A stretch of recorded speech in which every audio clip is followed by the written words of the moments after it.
Ziad Jarrah's family hasn't heard from him for a week. They hope he's alive, but fear he's dead. An innocent victim, they say, in the 757 jet that crashed in Pennsylvania last Tuesday. What they can't accept is the very thing the FBI has suggested, that Ziad Jarrah was part of a conspiracy to murder thousands. The last time he called, talking to his father as usual, laughing, making jokes on the phone. We are living on the hope that our Ziad Jarrah is not the one who was on the plane. But you haven't heard from him? We haven't heard from him. Out from that clear September 11th skyline in Somerset County, Pennsylvania in 2001, a United Airlines Boeing airliner came barreling down upon the green fields near Indian Lake. The plane was nosediving down from the sky at over 560 miles an hour, impacting the green field, causing a large fiery mushroom cloud that showered plane debris, human bits, clothes, and paper effects a mile wide. Some residents just starting the day noticed its rapid descent. One of them was Kelly Levernite. I heard the plane going down, over, and I went out the front door, and I saw the plane. It was heading toward the school, which panicked me because all three of my kids were there. Then you heard the explosion and felt the blast and saw the fire and smoke. Another witness to the scene was Eric Peterson, who looked up and saw the plane. It was low enough. I thought you could possibly count the rivets. You could see more of the roof of the plane than you could the belly. It was on its side. There was a great explosion, and you could see the flames. It was a massive, massive explosion. Flames and then smoke, and then a massive, massive mushroom cloud. The explosion rocked Shanksville, enough for local residents to rush to a scene of untold carnage, destruction, and debris which littered the ground for over 6 miles. Most of it mail, in which Flight 93 was carrying 2,858 pounds. Nylon was also found, as well as human remains, or what little of what was left. In fact, local Somerset County coroner Wally Miller was able to only recover approximately 8%, or 660 pounds of the passenger's human remains, no piece bigger than a part of a backbone. As investigators from Pennsylvania and the FBI combed the large debris field, which now extended to 8 miles, a peculiar yet remarkable find was a business card belonging to Assem Jarrah, which turned out to be a second cousin to suspected pilot hijacker of United Airlines Flight 93, Ziad Jarrah. Most of the American public would not know who Assem Jarrah is, or even care to know. This would be exactly what most within the U.S. Intelligence Committee would want. But why? Assem Jarrah was born in 1962 by the Bekaa Valley in Lebanon. His family was found to be quite fond of living a secular lifestyle, even though they were nominal Sunni Muslims. They were hardly religious to any extent. Assem would move to Greifswald, East Germany in 1984. There, he would begin making inroads by linking himself with the community's more prominent members. He would begin operating established firms, selling chemicals and medical equipment to Eastern clients like Libya.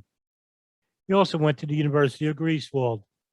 Assem was known for his manipulating nature even when he was young, and in time began a connection to members of the Stasi, the East German Secret Service, and the German Federal Intelligence Service, the BND, as well as being coveted by the Abu Nidal Organization, who began taking a liking to the impressionable businessman. After German unification in 1989, Jarrah continued working for the Bundesmanagement, the BND, and he continued to work for it at least until the mid-90s. Assem's family began noticing the fluctuation of his visits back home and also noticed a very lavish lifestyle. His expensive and egregious nature was even noticed by the intelligence contacts he did business with. One of his German handlers tells Der Spiegel, a German publication, that, quote, Jarrah played us all for fools. He had tons of cash, women, simply everything, end quote. Assem, however, denies that he ever spied for anyone. By the mid-90s, it was suspected he was also dealing with the Central Intelligence Agency.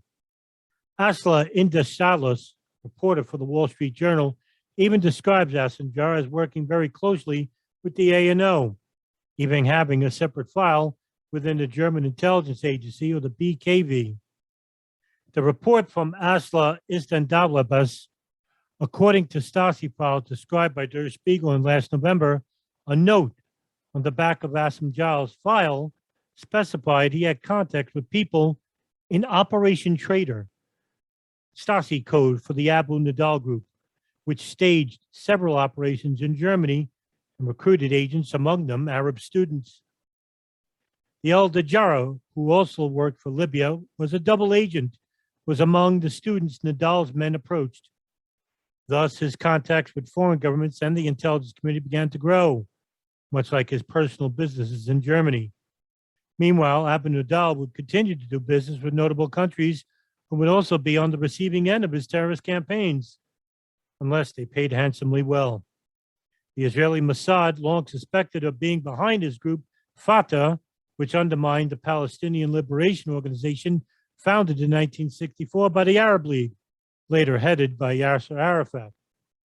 One of the core tenets of the PLO's ideology is the belief that Jewish Zionism had unjustly expelled the Palestinians from Palestine and established a Jewish state in place under the pretext of having historic and Jewish ties with Palestine. Arafat would later implicate Abu Nidal as working for the Israeli Mossad. However, Assem would continue his close relationship with even Libyan President Muammar Gaddafi, as well as with German intelligence. Later, Jarrah would explain, "I do not deny that I have received money from Libya, because in Greifswald, I founded a German-Arab Friendship Society, which was supported by the Libyan government. Because of these actions, he had, of course, also had to speak with security. That was the case in the GDR. Jarrah also maintains he had nothing to do with terrorism-related activities. However, members of his family thought otherwise.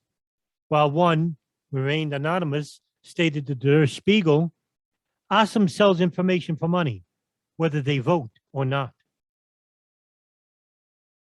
After the September 11th attacks, media reporters would quickly descend on the shocked Jarrah family in Beirut. Salim al-Jarrah, father of Ziad al-Jarrah, would continually deny, even vehemently, that what was reported about his son Ziad as being an Islamic extremist was shamelessly and demonstrably wrong. He denied that Ziad Jarrah would ever hijack a plane and crash it, killing people. Only one member of the Jarrah family, however, would only not implicate Ziad as being involved in the 9/11 attacks, but that he was indeed an Islamic fundamentalist. Assem Jarrah told German authorities at the BFV on September 17th that Ziad went to Pakistan or Afghanistan in 1999, and when he came back, he yearned to die as a martyr. However, according to most everyone in the Jarrah family, his friends, and even his girlfriend, Azel Sanguine, nothing was ever related to them by Ziad regarding his willingness to die as a martyr. In fact, only the intelligence community would know after the fact that Jarrah even went to Afghanistan in 1999. U.S. investigators will claim that Ziad Jarrah was not very close to his second cousin, Assem, but Gumber Lach, an investigating journalist at Der Spiegel, countered otherwise.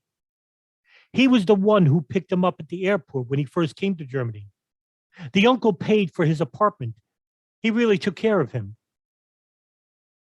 The story is also quite similar to Ziad Jarrah's uncle, Ali al-Jarrah, who would later be arrested in 2011 in Lebanon by Hezbollah for being an Israeli spy for 25 years, while also being paid well for over $300,000 of his services. His arrest shocked even those closest to him, but Assem Jarrah remained silent on the matter. It seemed after all this time, nothing would become of Assem Jarrah as he continued to live under a seemingly quiet lifestyle after all these years of being involved with numerous intelligence entities. That is, until his business card was found amongst that steaming wreckage of United Airlines Flight 93. On the back of the card were some handwritten notes.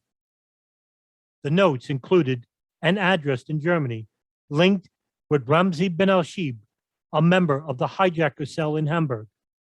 The address was located in Wilhelmsburg at a red brick pre-war housing project where Muhammad Atta and Marwan al-Sheikhi had also lived. The Jarrah family, very much like a puzzle with missing pieces, has many more questions than answers as to why it seems that certain members of the Jarrah family are inexplicably linked to some of history's most infamous terrorist activities, while also being involved with the intelligence community. Meanwhile, the damaging links are a constant reminder that even though there is no definitive link of the Jarrah family to the 9/11 attacks, the famous quote, "a little too close to home," can be put in context in this regard, especially when in the summer of 1988, the Foreign Office of Germany sent a terrorism warning message to the BKA. Content: the terrorist Abu Nidal plan on August 20th, an attack on Lufthansa Flight 651, Athens, Frankfurt. Code name of the operation, Jarrah. The Jarrah family continues to be synonymous with the 9/11 attacks, along with being involved with the Abu Nidal Organization. Coincidence or something far more nefarious?